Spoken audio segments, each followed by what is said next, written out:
बड़ी बहू के साथ ऐसा नहीं करना चाहिए था। कहानी। पूजा, सुमन जल्दी आओ।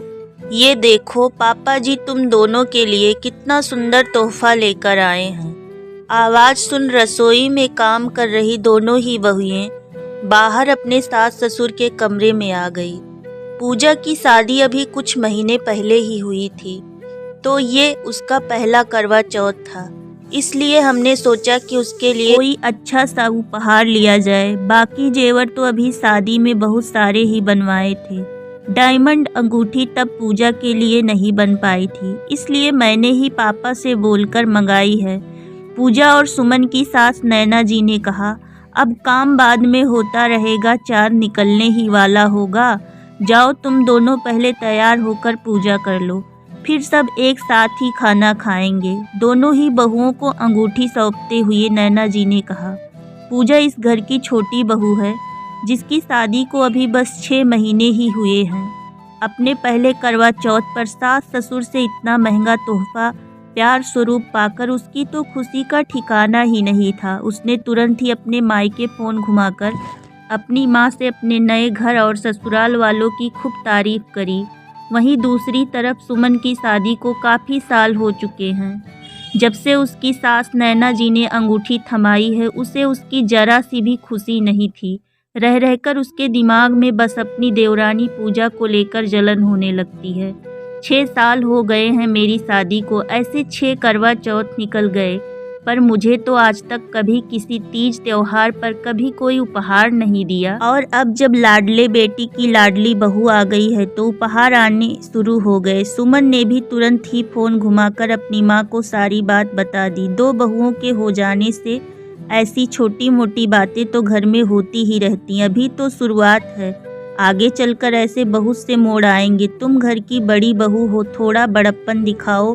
और वैसे भी समधन जी ने अकेले पूजा के लिए तो उपहार नहीं मंगाया, साथ में तुम्हारे लिए भी ठीक वैसे ही सेट मंगाई गई है, तो मुझे नहीं लगता तुम्हें कोई परेशानी होनी चाहिए।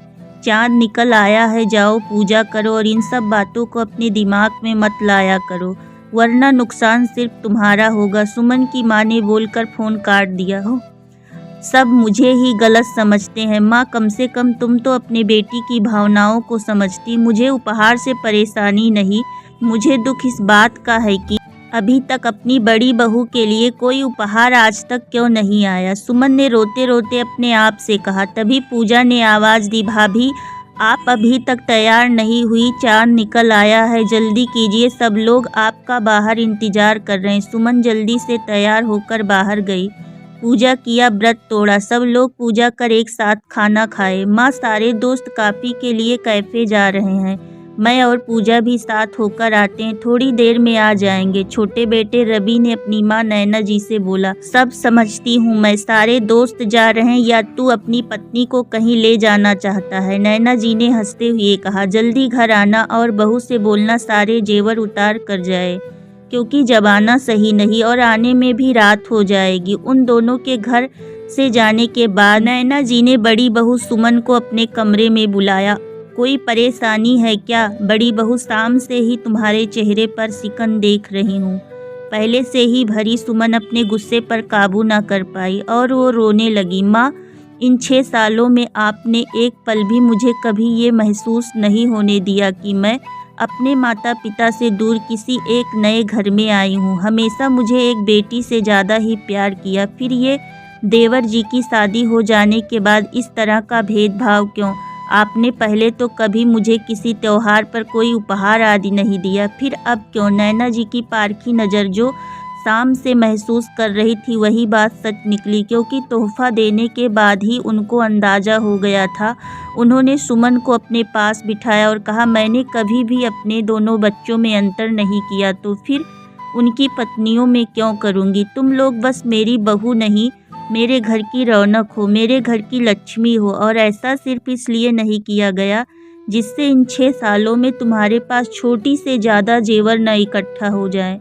जो भी हो तुम दोनों के पास बराबर ही रहे। माता पिता कभी अपने बच्चों में भेदभाव नहीं करते। मुझे पूरी उम्मीद है कि तुम्हें अपने सारे प्रश्नों का उत्तर मिल गया होगा। मैं चाहती थी मेरी दोनों बहुओं के पास सब कुछ एक जैसा और बराबर हो। जाओ, थक गई होगी, अपने कमरे में जाकर आराम करो। पर सुमन, उसकी आंखों में से नींद कोसों दूर थी। मैंने इस घर को अपने 6 साल दे दिए, उसका कोई एहसान ही नहीं। अरे अगर कोई छोटी मोटी चीज़ दे भी होती तो कौन सा पूरा जेवरों से कुआं भर जाता। सब दिखावा है। सुमन मन ही मन बड़बड़ाए चली जा रही थी। अभी कमरे में कदम रखा ही था कि पीछे से मोहन ने आकर उसकी आंखें बंद कर दी। करवा चौथ मुबारक हो धर्मपत्नी जी। सुमन मुड़कर पीछे देखती उससे पहले ही मोहन ने उसके हाथों में एक सुंदर सा ब्रेसलेट पहना दिया। सुमन चौंक गई। ये तो इससे पहले वो कुछ बोल पाती, मोहन ने बोलना शुरू किया। हाँ, यह वही ब्रेसलेट है जो तुम्हें रवि की शादी के जेवरों की खरीदारी करते समय बहुत पसंद आई थी। तभी माँ ने इसे तुम्हारे लिए खरीद लिया था और किसी मौके पर देने के लिए रख लिया था। आज मौका भी है, दस्तूर भी, क्योंकि आज से अच्छा दिन तो हो ही नहीं सकता। आपका पसंदीदा तोहफा हाजिर है। मोहन ने घुटने पर बैठकर अपने हाथ को सुमन की तरफ बढ़ाते हुए कहा। सुमन की आंखों में से आंसू आने लगे। मुझे माफ़ कर दीजिए मोहन, मुझसे बहुत बड़ी भूल हो गई। मैंने माँ पापा को कितना गलत समझ लिया। मैं भूल ही गई कि इतने सालों में उन्होंने भले ही मुझे कोई तोहफा खुद से ना दिया हो, पर हर साल, हर त्योहार, हर जन्मदिन, हर सालगिरह पर तुम मेरे लिए कोई न कोई निशानी जरूर लेकर आते हो, और वह सब मेरा खुद का होता है जो कि इसी घर से मुझे मिलता है। मैंने माँ से कितने रूखे अंदाज में बात की है, मेरे बारे में क्या सोच रही होंगी। सुमन ने रोते हुए कहा। उसकी चिंता तुम्हें करने की कोई ज़रूरत नहीं है। माँ अपनी बड़ी बहू को खुद से भी ज़्यादा अच्छे से पहचानती हैं और वह खुद भी इस दौर से गुजर चुकी हैं, तो उनसे ज़्यादा इन सब बातों को इतने अच्छे से कोई नहीं समझ सकता। मोहन ने सुमन की आंखों में लुढ़क आए आंसुओं को पोंछते हुए कहा। तुम ज़्यादा परेशान ना हो, मुझे इस बार आइसक्रीम खिलाने नहीं ले चलेंगे मिस्टर हस्बैंड, सुमन ने हंसते हुए कहा। जी, बंदा तो कब से आपकी खिदमत में हाजिर है। दोनों एक साथ मुस्कुराए और घर से निकल गए। सुबह सब कामों से फुर्सत करने के बाद जब सुमन ने देखा सासू माँ अकेले हैं अपने कमरे में, तो उनके पास गई और बोली, माँ मुझे माफ़ कर दो, मैंने आपको कितना गलत समझा, आपसे गुस्से में बात की। नैना जी ने सुमन का हाथ अपने हाथों में लेते हुए बोली, मुझे पता है मेरी बेटी का दिल बहुत साफ है, वो अपनी माँ से कभी नाराज़ नहीं हो सकती।